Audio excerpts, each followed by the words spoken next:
Yes, Iceberg's the name.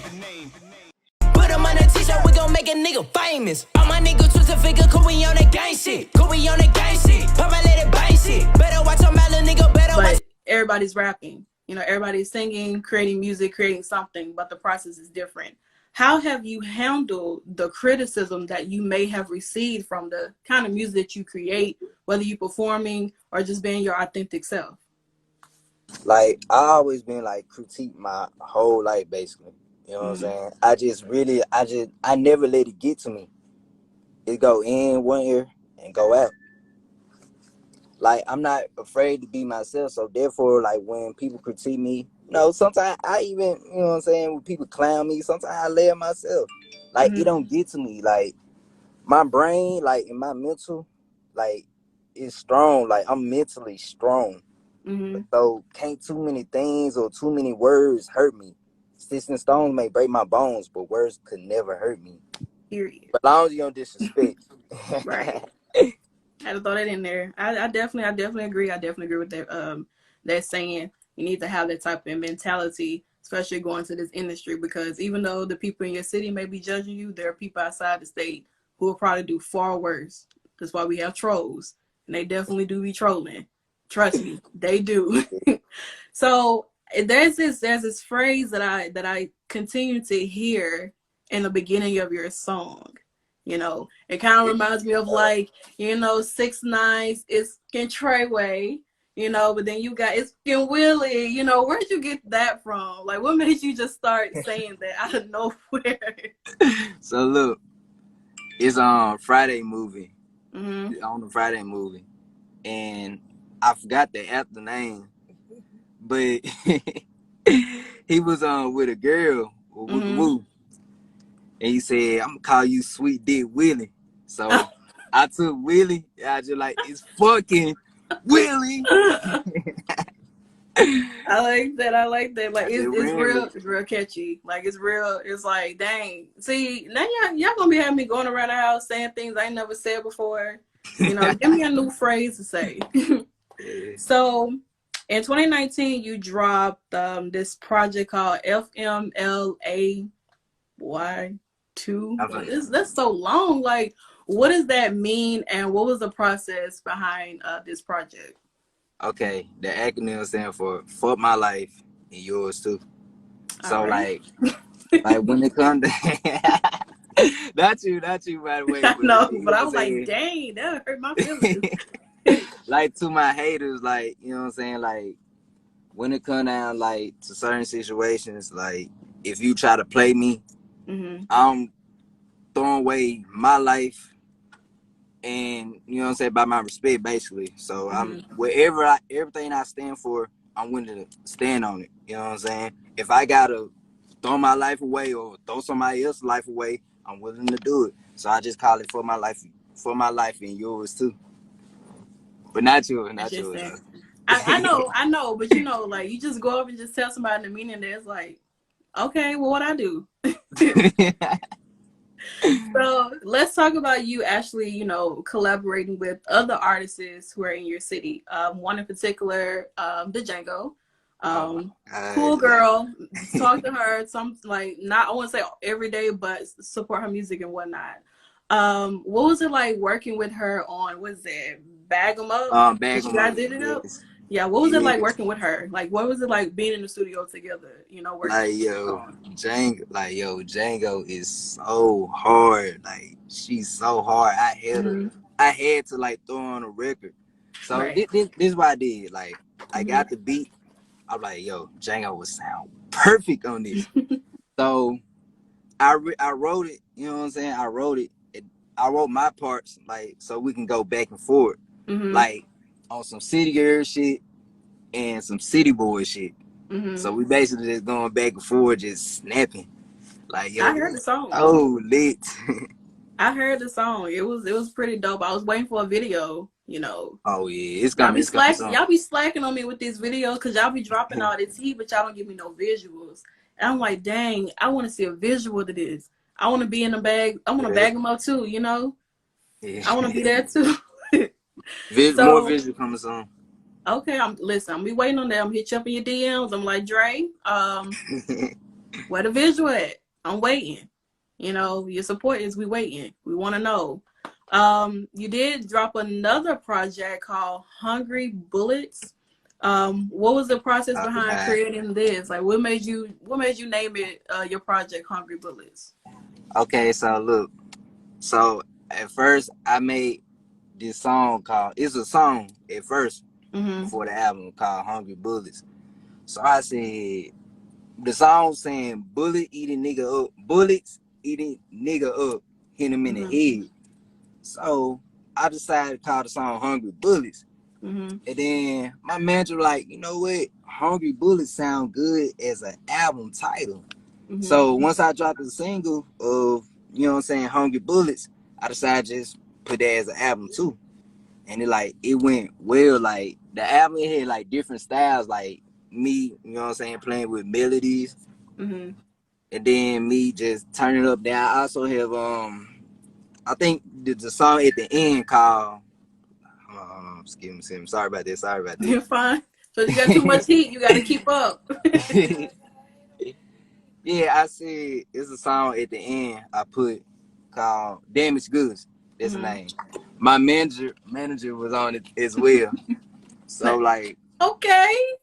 It's all look at there. Like me addressing people, and then like in the song I'm like, why the fuck they always gotta hate on me? Why the fuck they always gotta hate on me? Keeping 100 and I'ma always keep it P. Bitch, I was blind, I got glasses, I can see. Like, yo, like, everything in that song is real true. Cause like, I even discussed about a time where like, I was in a fight or where woo. And then I had friend, someone who I thought was my friend. Shout out to him. No bad blood. You know, we had our things in the past, but we good. So, you know, I used to work at a place called Outback Steakhouse. So, you know, I had words with I'm not saying names. I had words with who. I feel like I know who you're talking about, but proceed.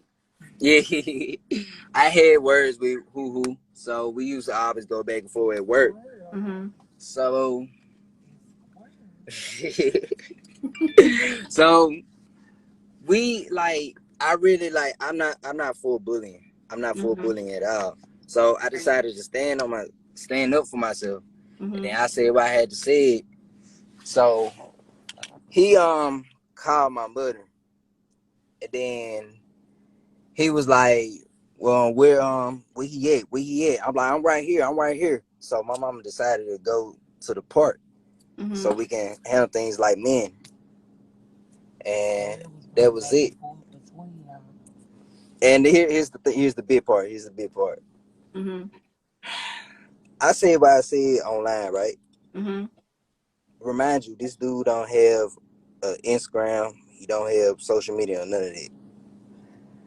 Guess who told him what I said about him and told him where I was? My quote friend. So, you know what, I'm gonna say his name. Squirrel TV. Squirrel told, you know what I'm saying, why I was it. You know what I'm saying? So boom. There was a song about me like, yo, why you send my ops my Eddie? You know what I'm saying? Like this shit, like it hurted me. Like when he called me on the phone, and I was like, yo, woo woo woo woo. And then my mom like, we's always settled. We always fought. He started laughing. He hung up my face. That's messy. Yeah, I'm sorry that happened to you. I'm sorry that you had to go through that or even experience that. Especially someone you kind of consider to be a close friend, you know? Period. Say it again. Say it again. Like, forget all of that. You on to big and better things. We're not going to even bring up the negativity. We're going to keep it on a positive note because that's all it is. Forever positive. So you actually did a visual to one of the songs on Hungry Bullets called It's Gang Gang Part 2. Yes. Once I heard Gang Gang Part 1, I was like, okay, Gang Gang Part 2. Now I feel like I'm part of the Gang Gang. I feel like I'm part of the Gang Gang now. So what would you say would be the difference between the first Gang Gang and then Part 2 of Gang Gang? Okay, Gang Gang was like, it was like kind of my old style. Like I was just getting started, but it's not everything still same content, same stuff. So Gang Gang Part 2, I just started really like I got lit on it. Like I really got lit. So like we dropped the video, you know what I'm saying? We had fun. We shot it in the hood, and at the end we did like a skit. We did not a skit. Should I call it a skit? Yeah, we did a skit, and then we did a little tribute to George Floyd. Yeah, I saw that. I saw the video. I thought that was really nice for you guys to do something like that. In the midst of everything that goes on around Black Lives Matter and his life actually being taken away, on camera at that. So it's crazy. It's a lot to get into. So you were featured on a song that's not out yet, but you guys have been performing it at several different venues. Even last Friday, you guys performed in front of B King. You are featured on a song with rapper Polo Baby and D Tiny Dog. Spoke to her yesterday. Shout out to Tiny Dog. That's my new little friend. So, what was it like, being in the studio with them? Now, I heard from Polo how your mom was on y'all. Yes. Like, y'all better be aggressive. Y'all better make me feel it. I need to feel it in here. So what was that? What was it like working with them? Like, there's a thing about her right here. Like, she not gonna let any bullshit fly in the studio. So, like, she won't give it, like, your all, your 100%. If it ain't your 100%, she don't want it. So, boom, right. I got through recording a song, and Polo Baby came. I'm glad you're here. So, we played the beat, and I didn't have nothing prepared. So, boom, I heard the beat, and I wrote to it probably like for 5 minutes. And I did my verse after Polo got done recording. I did my verse just like that. I said, Polo was shot it. I came me a body, get her the molly, she fuck everybody. I did that shit like in 5 minutes. I never wrote a verse that fast before. I chopped it down just like that. And then I think that was my first time seeing Tiny in the studio. Yeah, cause like I went to school with her, so I been knew Tiny. Like when I seen her like her video, I'm like, yo, like he went, you know what I'm saying, viral. I never knew that she rap or whatever. I knew that she dance, but I never knew that she rap. So I seen her in action, like she did her thing. She's very talented. Yeah. Shout out to Tiny. Bye, Polo. He, that's my dude. He be wilding sometimes. But honestly, seeing you guys on stage together, looking at different venues that you guys have actually performed this song at. There was one in particular that went pretty viral. The Superbad, performance. Let's go ahead and get into it because I spoke with Tiny about it. Now I'm talking to you about it. What was after seeing, you got done doing what you guys were doing, shutting the stage down, and you saw the video. What was your reaction like as far as like, seeing the video and the comments, because they were pretty wild. Yes, they were. Like, I couldn't wait to get to this question. So, as I had to ask. Got to the stage, talk about it. They were looking like the energy was just so weird. Like it's so before. So by the time we got to performing, you know what I'm saying? We doing our thing. I got my part out. You know what I'm saying? I did my thing too. And the crowd was still, like, it was still. Like, I never had a crowd like that before. But so we all posted the video. I got it worse. They made a whole meme out of me.